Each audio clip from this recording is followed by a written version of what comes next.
Hey, what's up everybody? Welcome back. Brandon again in the basement today on my off day. So I'm not training today, but I'm coming down here to make some changes and follow through with some other stuff that I've started to do, which is rearrange the gym a little bit. You'll also notice there's some spaces in the flooring. Some things are changing. I'll talk about all this in today's video. You'll see some spaces over here, some more mats over there. Again, things are looking a little bit different. And you guys know, if you've been following me for any length of time, I change my mind and opinions a lot.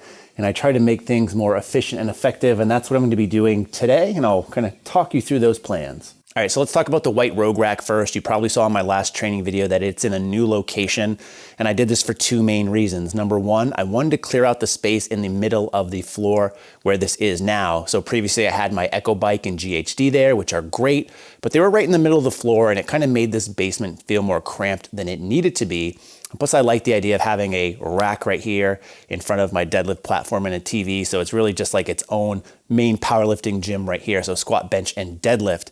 Now, I also wanted to kind of clean out the corner a little bit. I have some ideas for that back wall at some point, because in the future, I will eventually be getting rid of one of these racks. You guys can take guesses which one that's going to be in the comment section below if you wish. But I also kind of just want to free up that space a little bit, and I think it makes more sense for the GHD and Echo Bike to go back there. Now, oddly enough, last week during my off day is when I was down here moving the rack, and I moved it all by myself because I didn't want to disassemble it. And it was a little interesting in the fact that I basically just used band pegs to help me shimmy it to its new location. I did end up taking off the front feet and some of the attachments just because that can really weigh things down. It's a heavy rack. I was a little bit worried going under some of the HVAC stuff because it was basically like a ½ inch of clearance. But I can say that I moved it myself, and I think it turned out pretty good in its new spot. Now, also, I know how you guys work, at least I know how my mind works, and you're probably thinking to yourself, he's definitely keeping the Rogue rack, because why would he go through all the trouble of moving it if he's just gonna turn around and sell it? So he's gotta getting rid of that Rep Fitness rack behind him, right? Not necessarily.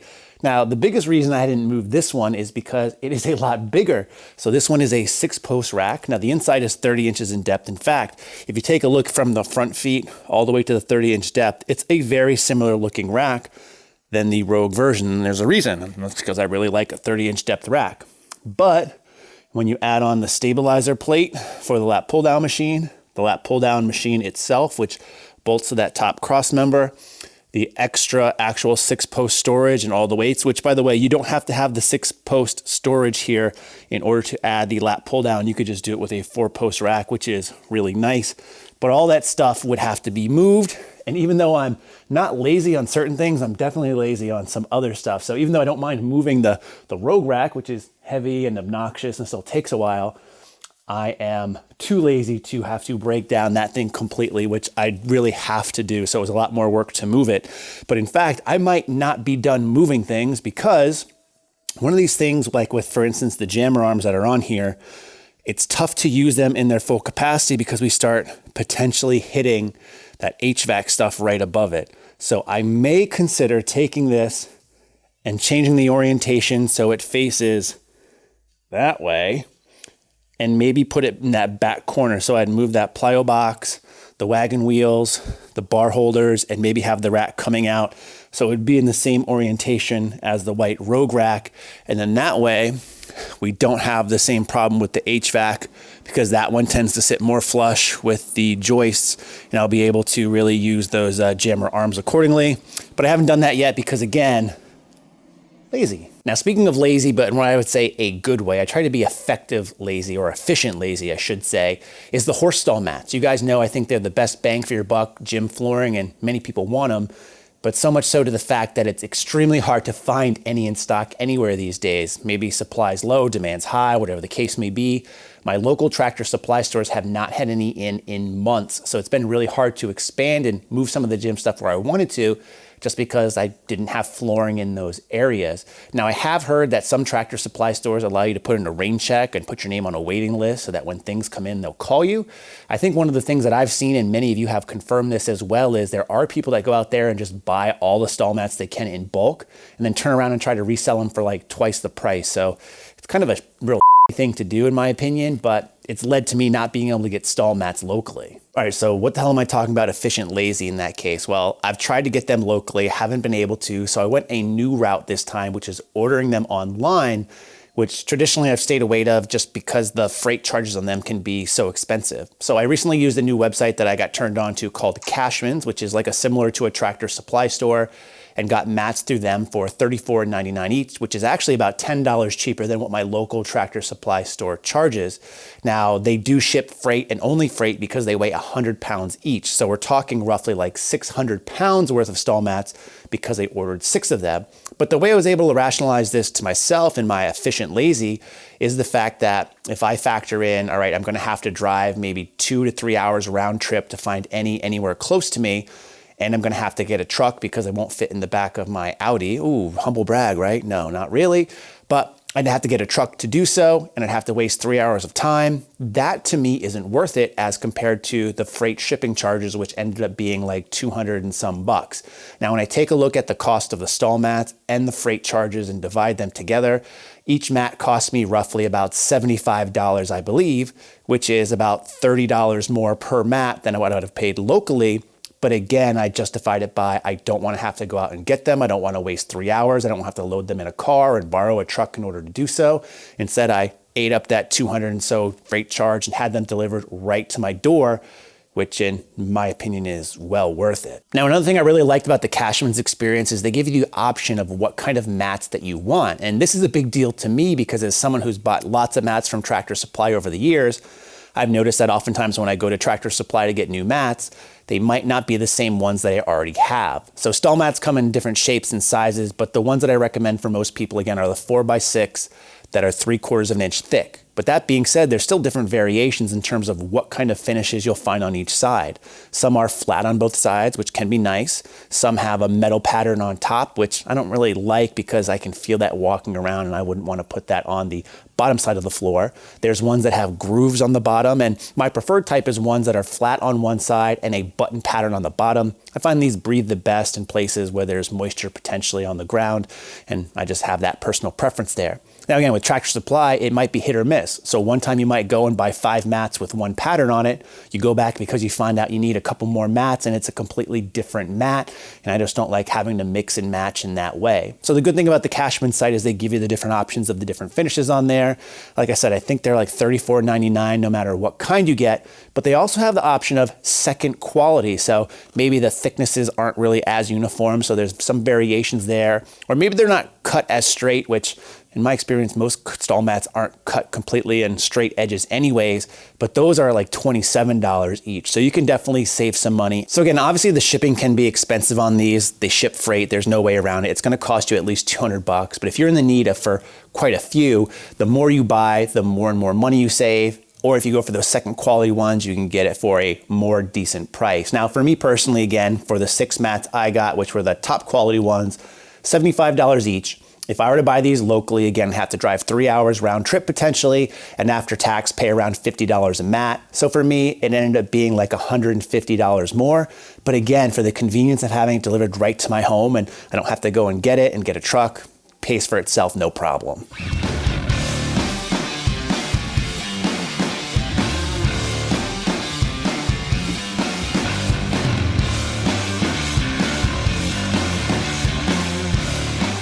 Okay, so I feel I need to apologize to you guys because in the past, I've really recommended these things. And that's to say that these aren't good. And if you're not familiar with what these are basically stall mat grippers. So you can put them in, sinks onto the stall mat and helps you pull them around without really beating up your hands. And all of these are effective. I don't find myself using them that much, and they're kind of a pain in the butt, especially if you're bringing stall mats in from outside down to a basement.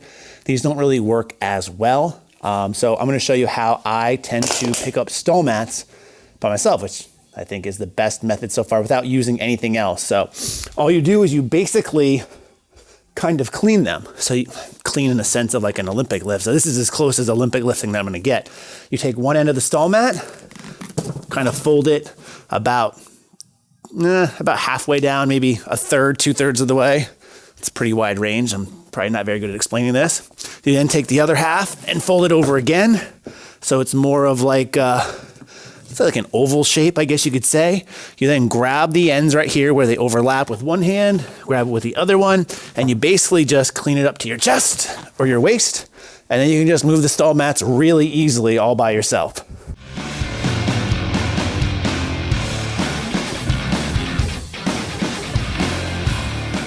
So outside of maybe going and picking up stall mats, putting them in your car, moving them around, the worst by far has to be cutting them. It's not something that's really fun, but it's usually necessary to make things kind of work the best. So I'm dealing with this spot right here, which is kind of like an awkward piece for where this is gonna go. So I have to cut around this, which I'm going to do, but I'm gonna keep it pretty simple. I'm only using really 3 things to do so. I have this T-square that I got when I built my first platform back in 2015.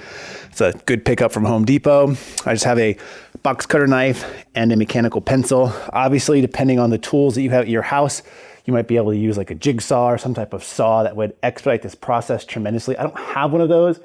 I don't feel the need to go buy one just for this when I have tools that can do the job. So I'm gonna show you me cutting these. Pretty simple process, but a lot of people I know have issues. All right, so in order to do this, I'm gonna use the T-square to measure. You could probably just use some other measuring tape if you do. I basically wanna just measure around where I'm gonna be cutting here. So there's a little thing that juts out as I've showed you. This thing is 36 inches long. Wish I had that problem.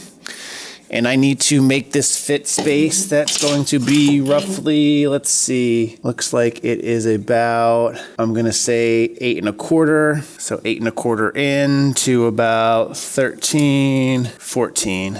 Okay.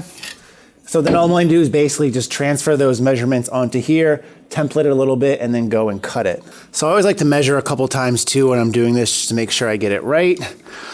So I have this here, and then I'm going to make my first cut. And I always like to use the guide at first. I'm gonna add a little bit extra to my measurements just because I'd rather have it be a little bit too big rather than a little bit too small. Wouldn't we all? And the reason being with that is because there's not a lot of room for error once you cut these really close. It's harder to cut little small slivers, especially if you're using like a box cutter knife. So again, I like to add a little bit, like 1/4 of an inch. And it's not gonna make for the cleanest cuts when you come to actually fitting stuff in. So there's gonna be a little bit of a gap. I don't find that to be much of a problem. And you'll probably feel that too as you start to cut these and realize how much of a pain in the ass they are. So personally, I like to cut a lot of these freehand after I make my first mark or my first scoring of the mats, if you will. The reason being is I find that if I'm using a guide for multiple cuts, it still tends to be sloppy and I get a lot of fraying on the seam. So you might have to go a little bit slower. Don't cut yourself doing this, but I find the cuts end up being a lot better in the long run. Again, I like multiple measurements personally.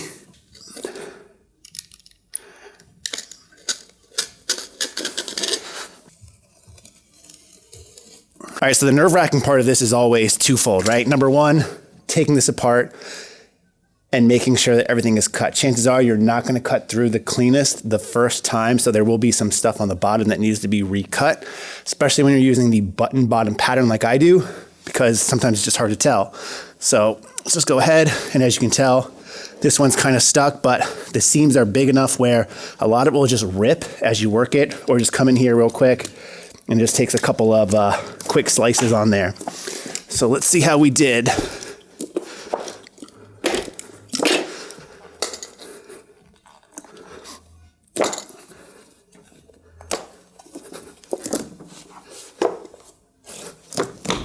Oh, I actually did really good, surprisingly.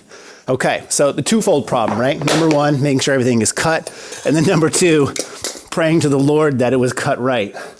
So let's go ahead and try to get this in.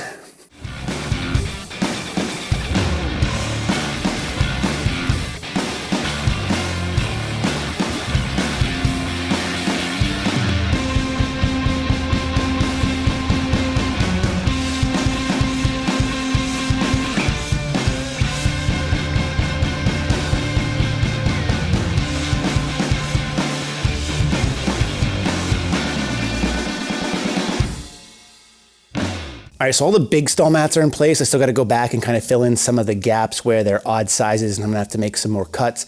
But one of the things that you'll notice are, as I mentioned earlier, these stall mats aren't perfect by any means, especially when you're dealing with like over 20 like I am now. You take a look at some of where the four corners meet up and it doesn't meet all nice and pretty, which is one of the reasons why I also like using, again, this black Gorilla Tape. Number one, it really helps to keep stuff out of those actual cracks and crevices. So if you're cleaning your mats with water, or there's just moisture, or there's just debris and dirt, it keeps that from getting to the base level of the flooring. It's also nice because it keeps the stall mats from moving around depending on what you're doing on them. And it also helps clean up any of those sloppy corners and really kind of mask any inefficiencies in terms of how those stall mats are cut. Now, before I go on any further, I am going to take a break for a Built Bar. You guys have seen this on my channel a few times by now. We've partnered with them to give you guys 20% off your orders using the link in the description box below. These things are a great quick treat. They're like 18 grams of protein, 130 to 150 calories, and they taste like a candy bar, which again, a lot of people say about these protein bars, but I really like how these are,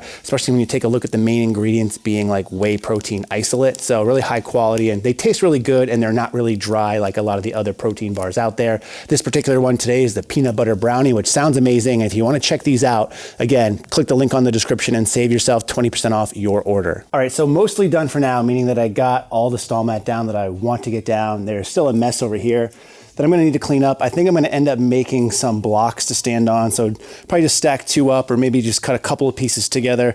Probably something similar to that size, just so I can do some deficit deadlift work in the future. I mentioned that in my training video last time. Now, this isn't a finished product by any means. I still have to go in and tape the rest of the seams. Again, I like doing that. Still gonna rearrange some of the stuff. Right now I have the Echo bike here in the corner. That way when I'm on it, for the whole 4 minutes I'm on it, I can watch TV or whatever. But we actually have a Peloton bike coming in for the wifey, something that she wanted, and figure she let me buy all this stuff. The least I could do is get her something that she wanted down here. So I think the Peloton bike will be going there when it comes in, but it's not gonna come until like February. Huge back order on those things. Haven't figured out this corner yet that I'm in now. Haven't figured out where or if I'm going to move that rack behind me, but just some insights into how I think, how I do things. Hopefully this video was helpful to you if you're looking at building out your own home gym. If you have other questions I wasn't able to answer, as always, leave them in the comment section below. But in the meantime, thanks for watching and stay big.